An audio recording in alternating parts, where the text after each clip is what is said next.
Bonsoir à toutes et à tous, j'espère que vous allez bien. Voilà, fin de la vidéo.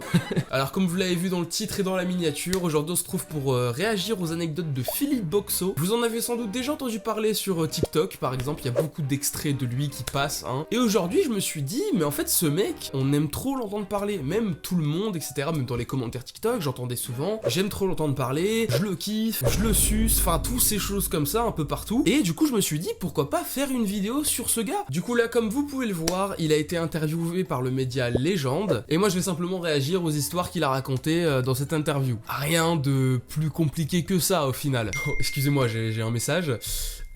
Si il n'y a pas 100 pouces bleus à cette vidéo, je débarquerai de la porte derrière toi et je te tuerai.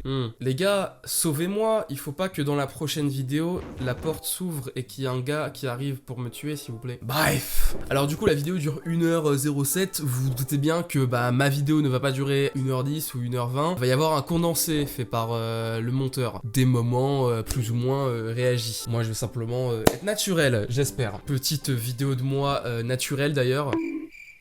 Ouais, moi quand je fais des vidéos réactions, c'est généralement comme ça. Genre je réagis souvent en position caca parce que c'est la position dans laquelle on est toujours le plus à l'aise. Ça n'a aucun sens en fait ce que je fais là actuellement, c'est détestable. Bon, on va commencer parce que sinon cette vidéo va durer 8 années en fait. Bonjour, je m'appelle Philippe Boxo, je suis médecin légiste. C'est la deuxième fois que je viens voir Guillaume. Mais non, c'est la deuxième fois.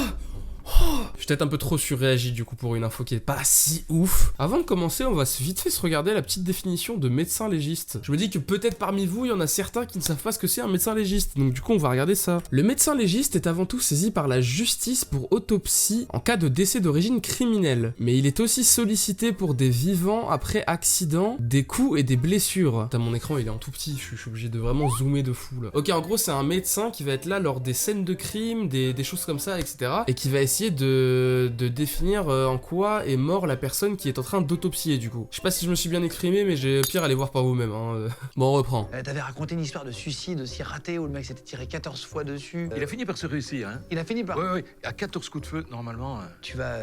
Comment ça 14 coups de feu? Le mec, en gros, attends, si j'ai bien compris, il y a un mec qui a essayé de se suicider, il s'est tiré 14 coups de feu et il a pas réussi. Enfin, à la fin, il a réussi, mais il y en a 14 qui se sont dit, en vrai, ça passe. Le mec, il a vraiment voulu se transformer en gruyère vivant, c'est une dinguerie. C'est quoi le premier truc que tu fais quand tu arrives, toi, sur une scène de crime? Je fais le tour du cadavre. Je danse autour, comme ça en fait, je fais une invocation. C'est-à-dire il y a un cadavre et le mec fait des petits ronds autour comme ça, il fait des petits sprints, ça va être génial. Je m'imprègne de la pièce d'abord, je regarde ce qui se passe, s'il y a des lésions, s'il y a des dégâts, je regarde d'abord la pièce. Je pisse sur les murs. C'est quand on voit dans les films, ils ouvrent le corps et machin. C'est hyper simple, hein. En moins d'une seconde, je suis parti depuis la racine ici du cou, hein, la racine des cheveux, et je descends jusqu'aux fesses, mais fouf. Et puis je prends mon scalpel, je prends une pince et je sépare la peau, vraiment ce geste.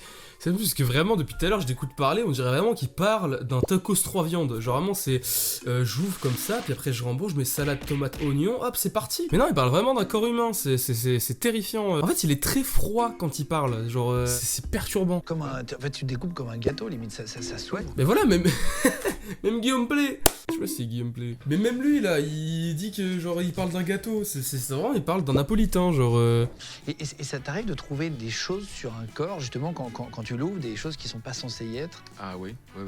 Et ça arrive, oui. un gros god dans le cul. Non, waouh. Ah, le pire que j'ai trouvé, c'est une boule de neige. Tu vois, les boules avec de la neige dedans. Encore? Comment ça? Comment ça, mon ref? Tu sais, je m'attendais à oh, j'ai retrouvé un bout de bois, oh, j'ai retrouvé une fourchette, une boule à neige. Est-ce que c'est bon pour vous? Le type s'était foutu ça dans l'anus, c'était rentré dans le rectum, et quand j'ai vers le rectum, Ah, mais moi j'ai dit ça pour rire, en mode il s'était foutu un truc dans le cul. Mais non, en fait, c'est vraiment premier degré. Genre, qui se fout des boules à neige dans le cul? Pas moi, genre. Il est décédé de ça? Oui, parce qu'elle a déchiré le rectum, il a fait une péritonite, et il est mort de sa péritonite. Attends, quoi? La boule à neige a explosé dans son cul? Mais pardon? Mais qu'est-ce que tu dis après à la famille? Le médecin il est là en mode alors excusez-moi madame, j'ai le décès de votre mari à vous annoncer, il est mort d'une boule à neige dans le cul. Et oui. Et surtout la réaction de la dame, genre elle doit réagir comment après derrière? Ou alors peut-être que ça l'excite, mais ça je sais pas. Et la boule de Noël, du coup, tu la sors et Tu la sors, je la nettoie, Oui. et elle est sur mon bureau pour l'instant. Mais quoi? Mais quoi? Le mec il a loot le cul de son patient quoi. Enfin il a pris sa main, hop, il a sorti la boule et il s'est dit je vais la poser là. Hop sur mon lit. parfait comme décoration. Je te crois pas. Non, c'est pas vrai. Ah ok, c'est pas vrai, c'est pas vrai. Tire 4 coups de feu. Combien de fois crois-tu qu'il l'a touché? Il était à 2,50 m. Une fois, en plein cœur. Hein. Oh là là. Top. Les 3 autres balles sont dans la fenêtre du voisin. Mais non. Mais si, il faut les entraîner à tirer. J'arrête pas de le dire. À 2,50 m, c'est-à-dire genre là, entre moi et mon chat, je sais pas si on me voit bien, mais entre moi et mon chat, il y a à peu près 2,50 m. C'est-à-dire là, le gars, il était comme ça, il l'a touché une fois sur 4. Mais je suis sûr que même moi, je fais mieux, alors que jamais tiré avec une arme à feu. Quand tu tires avec une arme à feu, il y a un recul. Donc l'arme, elle est jamais à proximité de la plaie, elle est par terre. Et quand elle est dans la main, comme ça, bien tenue et à proximité de la plaie, c'est pas bon. Ah, ça veut dire qu'il l'a remis, le mec, et tout ça. C'est un maquillage. Ah, putain, fort. Ah ouais, c'est des... C'est un maquillage. Ça, comment tu l'as appris? On nous apprend pas, c'est l'expérience qui fait ça. C'est de la bonne intelligence, c'est la logique. T'as pas de cours pour ça. Ok, donc attends, je crois que j'ai compris. En gros, si tu veux, il y a un gars qui a tué un autre gars et qui a voulu faire passer ça pour un suicide. Sauf qu'en fait, il a été con parce qu'en gros, tu sais, bah, comme il vient de l'expliquer, quand tu te tires une balle dans la tête, bah forcément, tu vas avoir le recul de l'arme, donc l'arme, elle va valser, tu vas la faire. Piou. Et donc du coup, bah genre en mode, il a pris l'arme, il l'a remis contre la plaie du gars. Mais il est trop con, enfin, c'est juste logique. Y a pas un truc où les hommes ont une érection aussi quand on les Si. pend? Il y a un truc comme ça, non? Non, ça c'est une légende. Ça, c'est une Ça tombe légende. bien, c'est le titre de ta chaîne. Comment il sait ça comment tu peux savoir que genre en mode, tu bandes quand on te pend? Tu bandes comme ça naturellement, mon grand. T'as pas besoin de la corde. Moi j'ai besoin de la corde.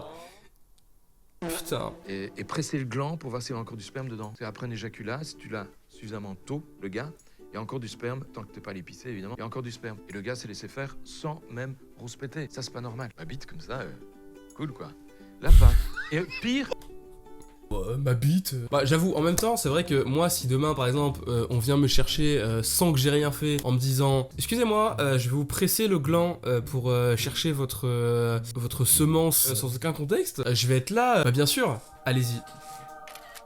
On peut mourir quand même de 50 façons différentes. tu peux mourir de À tas de chaque- manières et surtout à n'importe quel moment. Parce que tu peux mourir n'importe quand, de n'importe quoi, alors que t'en sais rien. Tu peux même mourir d'une pathologie cardiaque qui est en train de te toucher, que t'en sais rien, et qu'on ne connaîtra que l'autopsie, parce que le diagnostic c'est l'autopsie. Et il va plus dormir, c'est Ouais, ça c'est une bonne information à prendre. C'est effrayant, mais moi là, ça se trouve là, à la fin de la vidéo, peut-être, je sais pas, je suis mort. Peut-être changer le script de mes vannes avant de les faire. On t'avait demandé du coup de préparer le top 5 des pires façons de mourir. On s'était posé la question si... Il a fait un truc de youtubeur. Top 5 des pires façons de mourir, on voit ça maintenant. Tu tombes par terre, le cochon commence à te bouffer, il te maintient avec ses crocs, et t'es bouffé, mais il te bouffe vivant. Quoi. C'est effrayant, t'étais là, putain moi je regardais Peppa Pig quand j'étais petit, ça se trouve je regardais vraiment une émission de meurtre.